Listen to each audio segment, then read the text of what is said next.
There's big news happening around the NASCAR world, and unfortunately, it doesn't translate into good news for 23XI Racing.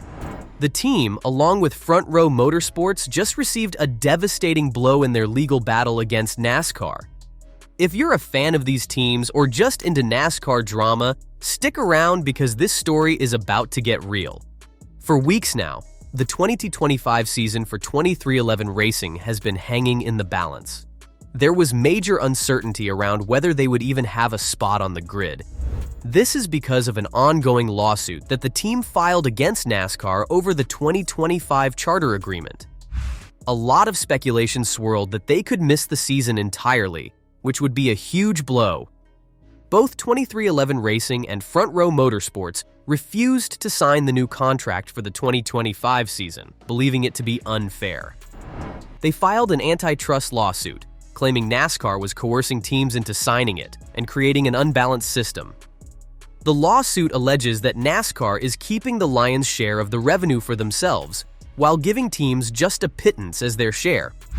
It is evident that these teams felt they were shortchanged and thus had the nerve to fight in court. However, the whole situation has changed quite a lot. The judge delivered his ruling, which stirred everything. But sadly for 23XI Racing, that ruling wasn't in their favor. The court rejected the team's request for an injunction that would have allowed them to race as a chartered team in 2025. If you don't know, charters are a big deal in NASCAR. They guarantee participation in every race, which gives teams stability and financial security. Without a charter, a team has to qualify for each race, which is a big challenge. This means 23XI Racing, along with Front Row Motorsports, will now have to race as open teams in 2025, which is a huge setback. But the battle has not yet ended in legal terms. Their lawyers are optimistic now, however, because of this.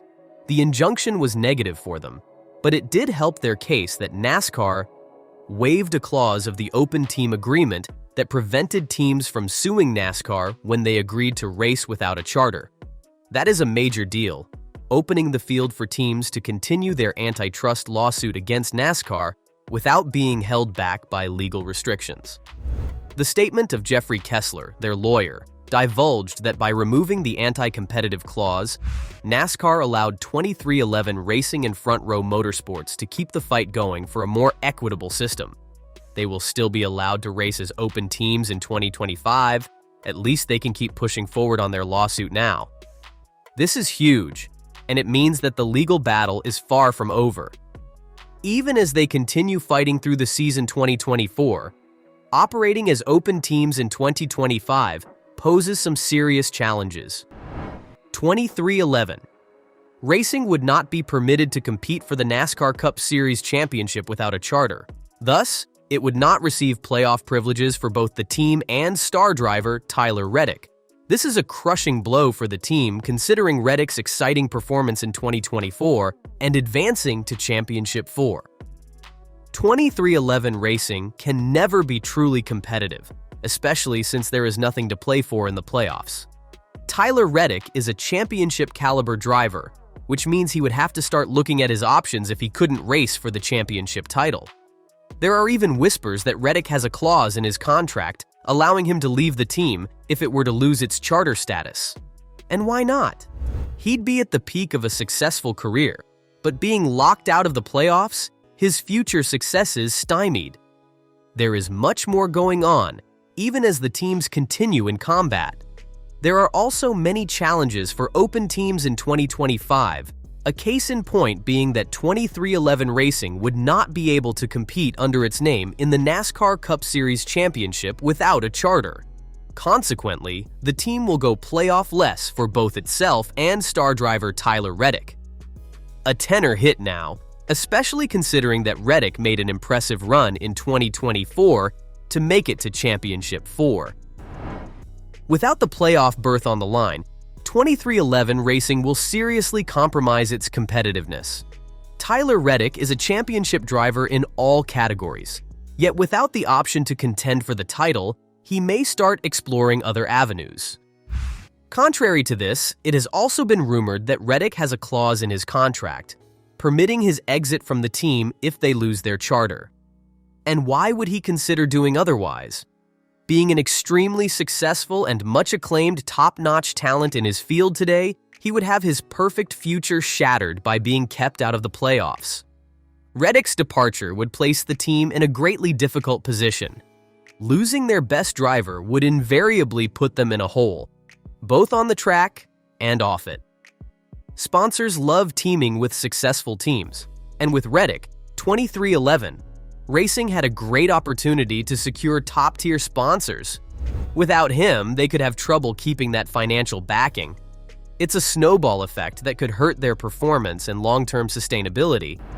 But Reddick is not alone who can be making the moves.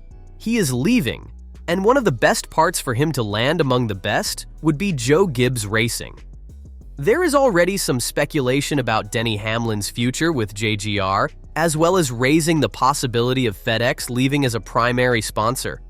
That would open the doors for Reddick to slot into a seat at JGR, which would not only give him a better shot at the championship, but also guarantee him a slot in the playoffs as a chartered team. It is a logical thing to do because of Reddick's stronghold on Toyota and the 2311 racing link to Joe Gibbs Racing. Between these two organizations, a technical relationship already exists, so they would count on a high likelihood that it would make sense for his championship hopes. If Reddick makes that move, 2311 Racing has put an entire race team in a position. They lose their number one driver, but also have to fight the reality of an independent team with limited funds. The situation is far more extreme at Front Row Motorsports than it is at 2311. Unlike 2311 Racing, they don't have a billionaire co-owner like Michael Jordan. That's very important for 2311 because it guarantees the money that keeps them in contention financially without being chartered. Front Row sure isn't that fortunate. It will be forced to seek outside sponsorship in a desperate drive to remain open. That could be hard since they aren't guaranteed entries in each race. It is already quite a test as an open crew and unable to fund it financially, and Front Row Motorsports potentially leaves the team in its most vulnerable state. Their performance and consistency will be scrutinized, as they need to qualify for races and bring in sponsors to stay in the game. If they can't come through, sponsors could go away, leaving the team with nothing to spare. As much as 2311 Racing benefits from Michael Jordan's resources, it's still a tough road ahead. Their legal battle is far from over, and running without a charter will undoubtedly cause financial strain. It's going to be a juggling act for them to stay competitive on the track while also continuing their fight in court. But at least with Jordan's backing, they have a chance to weather the storm. Front Row Motorsports, however, will need to pull off some serious financial magic to survive this season. For both 2311 Racing and Front Row Motorsports, things will boil down to the determining years of 2025 at NASCAR in establishing the competitive realm of these teams concerning their financial viability, which possibly can set the future for years in the NASCAR arena. Their continued antitrust litigation speaks volumes about how determined they are to raise change within the sport at the expense of their immediate success. This is going to be a huge wager for both teams to take now, as they could find themselves at a loss with sponsorships, race participation, and playoffs because they will be open teams in 2025. But something like this will fight the good fight for NASCAR in the future, changing for the better. Only time will tell whether they will come out victorious in this legal battle, but it's a given that NASCAR is headed toward a future very different from its present form in the coming years. Will 2311 Racing and Front Row Motorsports win their fight against NASCAR, or is the battle for a charter too steep? Let us know your thoughts in the comments. Don't forget to like, subscribe, and hit the bell for more updates. Thanks for watching.